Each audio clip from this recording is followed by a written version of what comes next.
Welcome to S P smart hybrid schooling system. बच्चे, आज हम लोग असाइनमेंट 10 में chemical kinetics and haloalkanes and haloarenes के क्वेश्चन डिस्कस करेंगे। तो सबसे पहले हम लोग केमिकल काइनेटिक्स देखते हैं।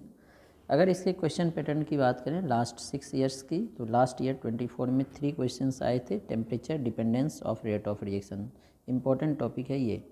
रेट ऑफ रिएक्शन, इसमें भी जो टेम्परेचर की डिपेंडेंसी है, factors affecting rate of reaction भी बोल सकते हो, तो इस पर क्वेश्चंस ज़्यादा आते हैं। एवरेज टाइप के 3 क्वेश्चंस आए थे। 23 में 2 क्वेश्चंस आए थे, एक फैक्टर पे एक टेम्परेचर पे।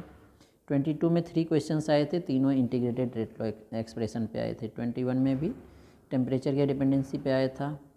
20 में भी 2 आए थे, सिमिलरली 19 में भी 2 आए थे। मतलब इस चैप्टर से मिनिमम 2 या 3 क्वेश्चंस आए हैं।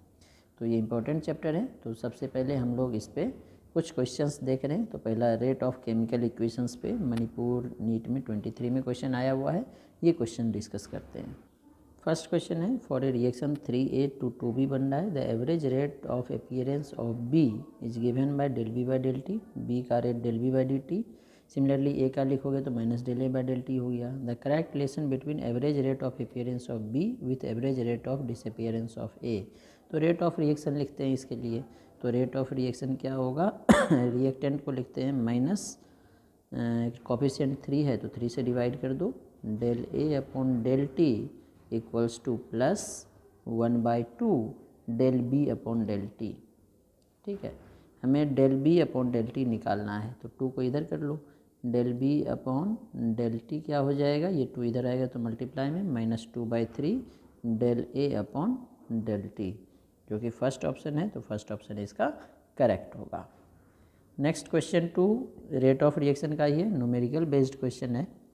क्वेश्चन है फॉर ए केमिकल रिएक्शन दिया हुआ है, 4A + 3B gives 6C + 9D। Rate of formation of C, मतलब अगर इंस्टेंटेनियस की बात करेंगे तो D और एवरेज करेंगे तो डेल। तो dC/dt की वैल्यू दिया हुआ है मोल पर लीटर पर सेकेंड में। Rate of disappearance of A, अच्छा रेट ऑफ फॉर्मेशन है तो प्लस लेंगे dC/dt, लिख ही देता हूँ। dC/dt प्लस में लेंगे 6 × 10⁻⁻2 यूनिट मोल पर लीटर पर सेकेंड है। Similarly rate of disappearance of A, disappearance है तो माइनस लेंगे dA/dt, इसकी वैल्यू 4 × 10⁻⁻2 यूनिट सेम है। तो the rate of reaction and amount of B consumed, rate of reaction R की value, amount of B consumed in interval of 10 second, 10 second में कितना consume होगा ये पूछा गया है। तो रेट ऑफ रिएक्शन अगर निकालेंगे तो क्या होगा, -1/4 dA/dt equals to -1/3 dB/dt equals to, product का प्लस हो जाएगा 1/6 dC/dt equals to plus 1/9 dD/dt। तो कोई भी एक डाटा लेके हम लोग रेट ऑफ रिएक्शन निकाल सकते हैं। जैसे -dA/dt का वैल्यू पता है, तो रेट ऑफ रिएक्शन क्या हो जाएगा, 1/4 -dA/dt का वैल्यू 4 × 10⁻⁻2 मोल पर लीटर पर सेकेंड में था। ठीक है, मतलब ये हो गया 4 कैंसिल, 10⁻⁻2 मोल पर लीटर पर सेकेंड। तो देखो 10⁻⁻2 इसमें भी है, इसमें भी है, और इधर देखें इसमें भी, इसमें नहीं है, ये कैंसिल हो जाएगा, इसमें भी है। तो ए, बी एंड डी में से देखना है। तो अब सेकेंड पार्ट इसके लिए हमें कैलकुलेट करना पड़ेगा। सेकेंड पार्ट में हमें पूछ रहा है अमाउंट ऑफ बी कंज्यूम्ड। तो सबसे पहले dB/dt निकालते हैं। तो dB/dt कहाँ पे है, ये फर्स्ट था, सेकेंड का क्वेश्चन सेकेंड है ये क्वेश्चन फर्स्ट था। तो dB/dt कहाँ से निकलेगा हमारे पास, यहाँ से निकलेगा। रेट की वैल्यू निकाल दिया, तो रेट किसके इक्वल है, -1/3 dB/dt के। तो -1/3 dB/dt इक्वल्स टू रेट है, जो कि आया 10⁻⁻2। ठीक है, तो -dB/dt की वैल्यू क्या आ जाएगी, ये 3 इधर आ जाए मल्टीप्लाई में 3 × 10⁻⁻2 यूनिट, वही मोल पर लीटर पर सेकेंड। इसका मतलब है 1 सेकेंड में इतना मोल पर लीटर जो है बी का डिसअपीयरेंस हो रहा है। तो इन 10 सेकेंड में कितना होगा, ये पर सेकेंड है, 1 सेकेंड में हो रहा है, तो 10 सेकेंड में क्या होगा, 10 से मल्टीप्लाई कर दो। 3 × 10⁻⁻2 को 10 से मल्टीप्लाई कर दो मोल पर लीटर। तो 3 × 10 = 30 × 10⁻⁻2। देखो इसमें आ गया, ये तो सेम था, ये आ गया, बी पार्ट इसका करेक्ट होगा। तो नेक्स्ट क्वेश्चन नंबर 3 है, फॉर द केमिकल रिएक्शन दिया हुआ है द करेक्ट ऑप्शन, मतलब रेट निकालना है 2NH3N2, मतलब रेट ऑफ रिएक्शन निकालते हैं पहले। तो थर्ड में रेट ऑफ रिएक्शन हो जाएगा -DN2/dt इक्वल्स टू H2 भी रिएक्टेंट में है, -3 है तो 1/3 DH2/dt प्लस 1/2 NH3 प्रोडक्ट है प्लस लिया DNH3/dt, क्योंकि NH3 कोएफिशिएंट 2 था तो 1/2 लिया। तो अब देखो -1/3 DH2/dt इक्वल्स टू -1/2 DNH3 ने प्लस होता तो ये इनकरेक्ट है, ठीक है। बी में है -DN2/dt, -DN2/dt 2DNH3 नहीं, हाफ DNH3/dt, ये भी इनकरेक्ट है। -DN2/dt, ठीक है, 1/2 DNH3/dt, ये एकदम करेक्ट है, सी पार्ट आंसर हो गया। Question number 4 numerical based question है। इसमें क्या बोला गया है हमें, द रेट कांस्टेंट को हम लोग के से रिप्रेजेंट करते हैं। के की वैल्यू दिया है A2B रिएक्शन के लिए, रिएक्शन भी दिया है A2B है। के की वैल्यू है 0.6 इंटू 10⁻³ के की वैल्यू दिया हुआ है। जो कंसंट्रेशन ऑफ ए है वो हमें दिया हुआ है 5 मोलर, ठीक है। तो कंसंट्रेशन ऑफ बी पूछा है कितना होगा 20 मिनट के बाद। ये सेकंड में है तो इसको भी सेकंड में चेंज कर लोगे तो 20 × 60 सेकंड हो जाएगा 1200 सेकंड, ठीक है। अब सबसे पहले हमें ऑर्डर बताना पड़ेगा, ऑर्डर ऑफ रिएक्शन क्या है, ठीक है। तो ये हम लोग रेट कांस्टेंट के यूनिट से बता सकते हैं। यूनिट ऑफ रेट कांस्टेंट जो है ये होता है मोल पर लीटर का power 1 minus order of reaction पर सेकेंड, ठीक है। अब यहाँ से इसका जो वैल्यू है 1 माइनस ऑर्डर ऑफ रिएक्शन ये 1 आएगा, क्योंकि लीटर तो है नहीं, वॉल्यूम नहीं दिया है, तो मोल का पावर 1 है, तो यहाँ से हम लोग बता सकते हैं ऑर्डर ऑफ रिएक्शन 0 होगा। अब जीरो ऑर्डर रिएक्शन के लिए जो फॉर्मूला होता है KT का वो होता है A0 - A, और A0 - A को हम लोग X बोलते हैं, ठीक है। और ये X जो है B के इक्वल होगा, इसी की वैल्यू निकालना है, तो ये KT होगा। और ये क्यों होगा, देखो अगर A से B हमें रिएक्शन दिया हुआ है, इनिशियली ये A0 है, इनिशियली मतलब जब रिएक्शन स्टार्ट नहीं हुआ तो ये 0 होगा। T' पे अगर ये X ख़त्म होगा तो ये X बनेगा, ठीक है। और ये जो X बना यही B होगा, मतलब इसी X को क्या बोलेंगे B, तो B की वैल्यू हमें निकल गया KT। K का वैल्यू क्वेश्चन में 0.6 इंटू 10⁻³ इंटू टाइम है, कितना आया था टाइम सेकेंड में 1200 सेकेंड, ठीक है, 1200 सेकेंड से मल्टीप्लाई कर देंगे तो ये बच जाएगा मोल, किस में आ जाएगा, मोल में आ जाएगा, ठीक है, क्योंकि मोल पर लीटर नहीं दिया है, ठीक है। तो ये मल्टीप्लाई होके आ रहा है 0.72, क्योंकि ये 1.2 आता 10⁻³ है, इसे मल्टीप्लाई करेंगे तो 1.2 इंटू 0.6 0.72, तो 0.72 डी पार्ट में है, तो डी पार्ट इसका करेक्ट होगा। नेक्स्ट क्वेश्चन नंबर 5 देखते हैं। क्वेश्चन नंबर 5 में दिया हुआ है हमारे पास rate law expression, the correct option for the rate law that correspond to overall first order reaction. तो रेट लॉ एक्सप्रेशन जो दिया है RLE, इसमें दिया क्या होता है R = K, जो कंसंट्रेशन है रिएक्टेंट का, इसका पावर X, B का पावर Y। तो जो पावर है इसको ऐड करोगे तो ये आता है ऑर्डर ऑफ रिएक्शन। तो बोला है कि इसका ऑर्डर ऑफ रिएक्शन 1 होगा, फर्स्ट ऑर्डर, जिसको सम करके 1 आएगा, तो 1/2 + 2 1 नहीं होता है, -1/2 + 3/2, -1/2 + 3/2 1 होता है, तो ये पार्ट करेक्ट होगा, ठीक है। नेक्स्ट क्वेश्चन नंबर 6 है हमारे पास, for a certain reaction the rate Ka⁴ into B when the initial concentration of A is tripled keeping concentration of B constant the initial rate would be। अब देखो rate दिया है K × A⁴ into B। अब क्या किया, A का concentration triple कर दिया तो रेट चेंज हो जाएगा R', ट्रिपल का मतलब A के जगह पे 3A रखो इंटू B, तो क्या हो गया 3 का square 9 into K A⁴ into B। तो इससे जो ये वाला टर्म है ये 9 टाइम्स बढ़ जाएगा, इंक्रीज कर जाएगा, 9 से मल्टीप्लाई कर जाएगा, इंक्रीज बाय फैक्टर ऑफ 9, तो सी पार्ट करेक्ट होगा। नेक्स्ट क्वेश्चन नंबर 7 है, ये मैकेनिज्म बेस्ड रिएक्शन है हमारे पास। क्वेश्चन में हमें रिएक्शन दिया है X2 + Y2 2XY given below, mechanism भी दिया है X2 से X + X फास्ट हो रहा है, एक्स प्लस वाई टू से x y plus y slow हो रहा है, x plus y x y fast हो रहा है। तो हमें इसका ओवरऑल ऑर्डर क्या होगा ये पूछा गया है। तो देखो रेट लॉ एक्सप्रेशन होना क्या चाहिए कि x2 का पावर x, y2 का power y, x plus y order of reaction होगा, तो x और y की वैल्यू निकालना है।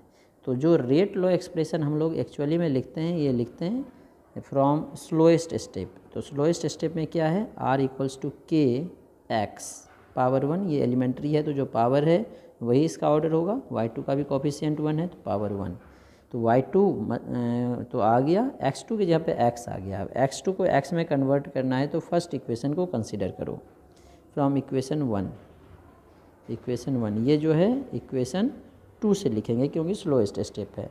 इक्वेशन 1 से के ले लिया तो यहाँ पे k डैश ले लो, x प्लस एक्स 2x है तो x का पावर 2 हो जाएगा अपॉन x2। तो यहाँ से x स्क्वायर, x का पावर 2 का value k dash into x2 आया। तो यहाँ से x की वैल्यू क्या हो जाएगा, इसका रूट मतलब पावर 1/2, x2 का भी पावर हो जाएगा 1/2। तो यहाँ से rate law expression r equals to K dash का पावर 1/2, x2 का पावर 1/2 इंटू y2। तो x का वैल्यू 1/2 आ गया, y2 का value 1/2 plus 1 3/2 that is 1.5, C part correct होगा। नेक्स्ट क्वेश्चन नंबर 8 है हमारे पास इंटीग्रेटेड रेट लॉ एक्सप्रेशन का।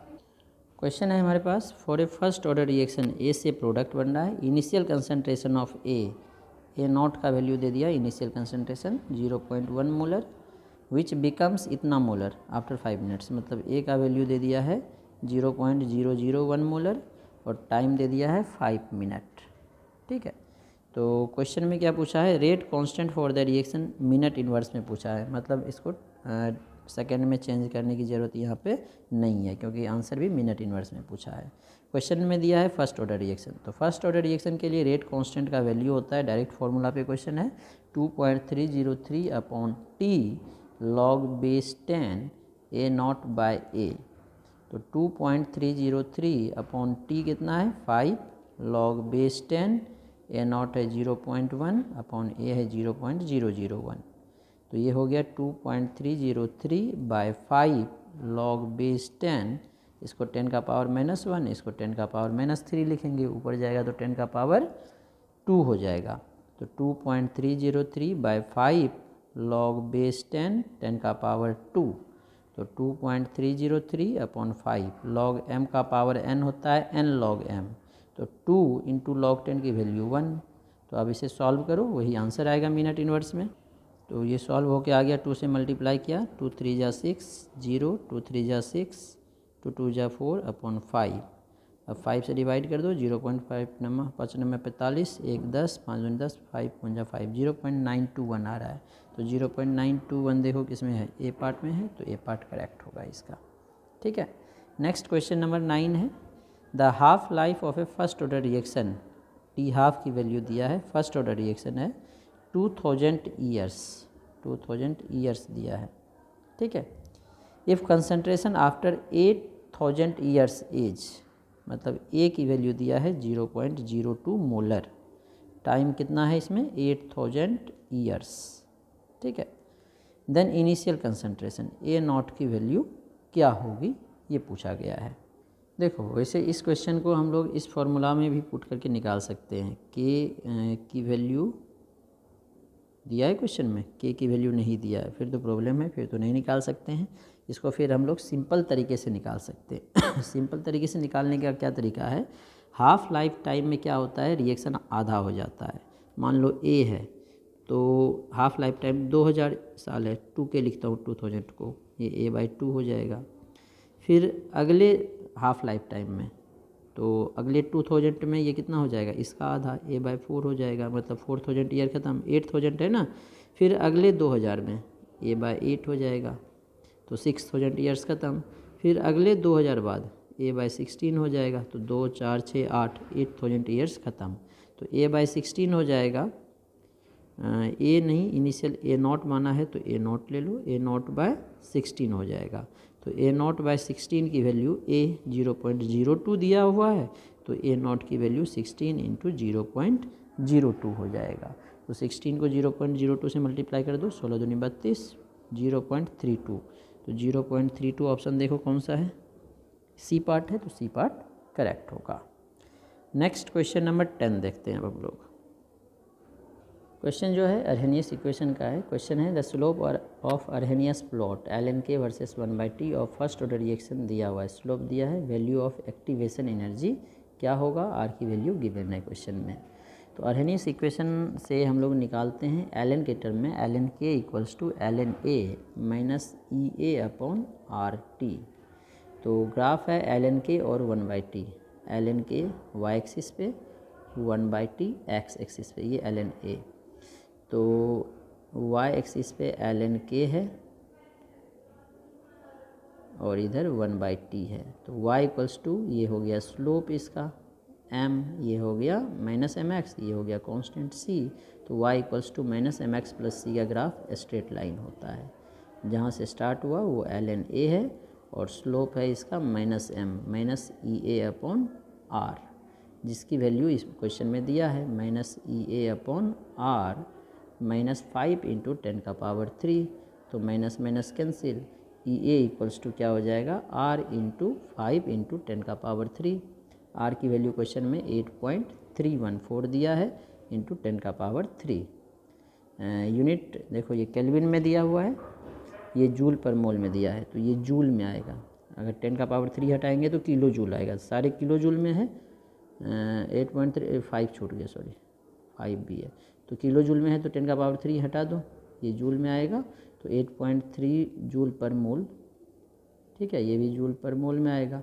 तो किलो जूल में 8.314 इंटू 5 किलो जूल पर मोल हो जाएगा, क्योंकि ऑप्शन किलो जूल पर मोल में दिया है। 5 के 20, 5 का 5 2 7, 5 दिया 15, 5 40 1 41, 41.570 बी पार्ट में है, तो बी पार्ट इसका करेक्ट होगा। नेक्स्ट 66 नहीं, क्वेश्चन नंबर 11 है। 41 सॉरी, क्वेश्चन नंबर 10 था, 10 के बाद 11 है।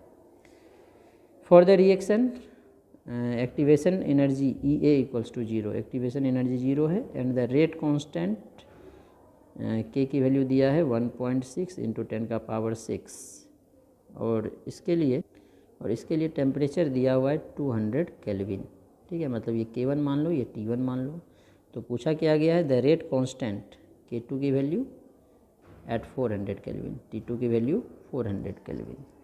तो फॉर्मूला होता है हमारे पास log base 10 K2/K1 equals to EA/2.303 R 1/T1 minus 1/T2। तो log बेस 10 K2 की वैल्यू कितनी है निकालनी है, K1 की वैल्यू है 1.6 इंटू 10⁻6, यही है ना, इक्वल्स टू EA की वैल्यू 0 दिया है, किसी को भी 0 से मल्टीप्लाई करोगे तो 0 आ जाएगा। तो log base 10 K2/1.6 into 10⁻6, 0 log 1 की वैल्यू होती है, मतलब K2/1.6 इंटू 10⁻6 1 के इक्वल हो जाएगा। तो K2 इक्वल्स टू हो जाएगा 1.6 इंटू 10⁻6। तो 1.6 इंटू 10⁻6 सी पार्ट में है, तो सी पार्ट करेक्ट होगा। नेक्स्ट क्वेश्चन नंबर 12 जो है ये हम लोग haloalkanes and haloarenes का लिए हैं। इसमें भी देखो 20 लास्ट ईयर 3 क्वेश्चंस आए थे, 23 में 1 थे, 2 मतलब एवरेज 2 क्वेश्चंस इस चैप्टर से आते हैं, ठीक है। तो नेक्स्ट क्वेश्चन नंबर 12 देखते हैं। तो फर्स्ट क्वेश्चन जो है, क्वेश्चन में ये स्ट्रक्चर दिया है, पूछा है किसका एग्जाम्पल है। फर्स्ट है बेंजाइलिक, बेंजाइलिक नहीं होगा, बेंजाइलिक हम लोग तब बोलते हैं जब बेंजीन के साथ जो कार्बन लगा हो, इस कार्बन के साथ हेलोजन आ जाए तो बेंजाइलिक होता है, तो फर्स्ट नहीं होगा। सेकंड है एराइल, एराइल तब होता है जब एरोमेटिक रिंग के साथ हेलोजन लगा हो, वो भी नहीं है। एलाइलिक, एलाइलिक हमारा तब होता है जब डबल बॉन्डेड कार्बन के साथ जो कार्बन है इसके साथ हेलोजन आएगा, ये सही है क्योंकि डबल बॉन्डेड कार्बन के साथ ये कार्बन है, इसके साथ हेलोजन लगा है। विनाइलिक होता है जब डबल बॉन्डेड कार्बन के साथ हेलोजन लगा हो, तो विनाइलिक भी नहीं है, ये एलाइलिक है। नेक्स्ट है question number 13, the correct sequence of bond enthalpy of CX bond. Bond enthalpy का सीक्वेंस पूछा गया है। तो जो बॉन्ड इंथैल्पी है, बॉन्ड एनर्जी है, ये इन्वर्सली प्रोपोर्शनल होता है bond length. Bond length depend करेगा एटम के साइज़ पे। तो सबसे छोटा होता है फ्लोरीन का, ठीक है। तो फ्लोरीन का साइज़ छोटा होता है, बॉन्ड लेंथ कम है तो बॉन्ड एनर्जी ज़्यादा होगा। तो सबसे ज़्यादा फ्लोराइड का देखो किस में है, क्लोराइड, फ्लोराइड कम, ये रहा सी पार्ट करेक्ट होगा, fluoride, chloride, bromide, iodide. Next question number 14 है। 14 में क्या बोला गया देखते हैं। A products A and B obtain in the following reaction respectively are. Alcohol का रिएक्शन PCl3 से करे या PCl5 से करे, दोनों में हेलो अल्केन का फॉर्मेशन होता है, लेकिन इसमें हेलो अल्केन के साथ बनता है फॉस्फोरस एसिड H3PO3। जब हम लोग अल्कोहल का रिएक्शन PCl3 से करें तो हेलो अल्केन तो बनेगा, 3 हेलो अल्केन बनता है 3 R के साथ, और P के साथ 3 OH आ जाता है जिसे H3PO3 बनाता है। और PCl5 से RCl HCl इसके साथ POCl3 बनाता है, मतलब फॉस्फोरस एसिड और POCl3 देखो किस ऑप्शन में है, डी पार्ट में है, तो डी पार्ट इसका करेक्ट होगा। नेक्स्ट क्वेश्चन नंबर 15 है हमारे पास। 14 के बाद 15 में क्या दिया गया है वो देखते। 14 का हमारा आंसर क्या आया था। 14 का सिंपल सा क्वेश्चन था, इसका आंसर डी आ गया। 15 देखते हैं। 15 में है हमारे पास, which of the following reaction can be used for the preparation of alkyl halide. Alkyl halide के लिए किस रिएक्शन का यूज कर सकते हैं, फिर इसके थ्रू हमें आंसर बताने हैं, ठीक है। तो देखो ये alcohol HCl anhydrous zinc chloride, anhydrous zinc chloride के साथ अगर हम लोग हीट करें तो ये जो है हमें देता है हेलो अल्केन, लुकैस रिएजेंट। इसको जो है बोलते हैं लुकैस रिएजेंट। एनहाइड्रस जिंक क्लोराइड और HCl के मिक्सचर को बोलते हैं लुकैस रिएजेंट। तो ये तो सही है, ये दे देगा। सेकंड है अल्कोहल HCl, ये प्राइमरी अल्कोहल है तो HCl के साथ डायरेक्टली रिएक्शन नहीं कर पाएगा। टर्सरी अल्कोहल HCl से कर लेगा रिएक्शन, हेलो अल्केन और वाटर देगा। ये भी जो है एनहाइड्रस जिंक क्लोराइड सेकेंडरी है, और एनहाइड्रस जिंक क्लोराइड ये भी रिएक्शन देगा। तो 134 ए पार्ट में है तो ए पार्ट इसका करेक्ट होगा। नेक्स्ट क्वेश्चन नंबर 16 है हमारे पास, which of the following is suitable to synthesized chlorobenzene. Chlorobenzene बनाने के लिए कौन सा सुटेबल मेथड है, ठीक है। फिनॉल में NaNO2 डालेंगे तो कोई रिएक्शन नहीं होगा, ठीक है। NaNO2 HCl HNO2 हो गया। बेंजीन के साथ HCl कोई रिएक्शन नहीं होगा। एनहाइड्रस जिंक क्लोराइड और क्लोरीन डालते हैं तो क्लोरोबेंजीन बनता है, वैसे हमें इसमें HCl दिया है। एनिलीन HCl के साथ नहीं करेगा, एसिड बेस रिएक्शन बना करके सॉल्ट बना लेगा, क्लोरोबेंजीन नहीं देगा। बेंजीन का क्लोरीनेशन कर दिया, क्लोरीन और एनहाइड्रस FeCl3 या AlCl3 से क्लोरोबेंजीन बनेगा, रिएक्शन होता है। बेंजीन का क्लोरीनेशन, क्लोरीन और एनहाइड्रस AlCl3 लुईस एसिड लेते हैं या FeCl3 दिया है तो FeCl3 chlorobenzene plus HCl। Benzene का जो एक हाइड्रोजन है रिप्लेस हो जाएगा किससे, क्लोरीन से। तो ये हाइड्रोजन जो है ये हट जाएगा, यहाँ पे आ जाएगा क्लोरीन और वो हाइड्रोजन दूसरे क्लोरीन के साथ HCl। तो डी पार्ट इसका करेक्ट होगा। नेक्स्ट क्वेश्चन नंबर 17 है हमारे पास। 17 में क्या बोला गया है, the compound that will undergo SN1 reaction with the fastest rate. SN1 reaction में जो है इंटरमीडिएट कार्बोकेटाइन बनता है, तो जिसमें कार्बोकेटाइन की स्टेबिलिटी ज़्यादा होगी वो रिएक्शन फास्ट होगा। तो देखो ये जो है हमारे पास प्राइमरी है, ये सेकेंडरी है, ये बेंजाइल है, सबसे कम होगा। हेलोरीन जो है सब्स्टिट्यूशन नहीं देता है। ये जो है बेंजाइलिक है, बेंजाइलिक उसमें भी सेकेंडरी। बेंजाइलिक कार्बोकेटाइन की स्टेबिलिटी सबसे ज़्यादा है तो इसका डी पार्ट होगा। तो स्टेबिलिटी कार्बोकेटाइन सबसे ज़्यादा है, इंटरमीडिएट बनने की टेंडेंसी ज़्यादा होगी, इसीलिए ये रिएक्शन सबसे फास्ट होगा। नेक्स्ट क्वेश्चन नंबर 18 है हमारे पास। क्वेश्चन में major product A and B form in the following reaction. A और B पूछा गया है क्या बनेगा। तो सबसे पहले PBr3, जैसे PCl3 क्या करता था, OH को Cl से रिप्लेस करेगा, तो PBr3 OH को Br से रिप्लेस करेगा। तो B सबसे पहला A तो बन गया हमारे पास, बेंजीन नहीं है, OH के जगह पे Br आ जाएगा, ये CH3, ये हो गया हमारा A। अब इसमें एल्कोहलिक की OH, एल्कोहलिक की OH डालने से क्या होता है, एलिमिनेशन होता है according to Saytzeff rule, more substituted alkene. तो यहाँ से Br हटेगा, यहाँ से H हटेगा, क्योंकि यहाँ से H होगा तो मोर सब्सटीट्यूटेड अल्कीन नहीं बनेगा। तो ये बन जाएगा हमारे पास यहाँ पे डबल बॉन्ड, ये मिथाइल बच जाएगा, ये B हो जाएगा। तो देखो A और B ये कौन सा ऑप्शन में है हमारे पास, ये ठीक है, ये B भी ठीक है, फर्स्ट पार्ट करेक्ट होगा। नेक्स्ट क्वेश्चन नंबर 19 है अब हमारे पास, लास्ट ले रहे हैं इस असाइनमेंट का। क्वेश्चन है ट्राइक्लोरोएसिटल्डिहाइड CCl3CHO, जिसे क्लोरल भी बोलते हैं, reacts with chlorobenzene in presence of sulphuric acid to produce, ये DDT का प्रिपरेशन होता है। तो देखो DDT में क्या है, C पार्ट है इसका DDT, तो C पार्ट करेक्ट होगा इसका। कैसे रिएक्शन होता है ये भी मैं बता देता हूँ। हमारे पास CCl3CHO है, समझने के लिए ऐसे लिख लो CHO को, क्लोरोबेंजीन है,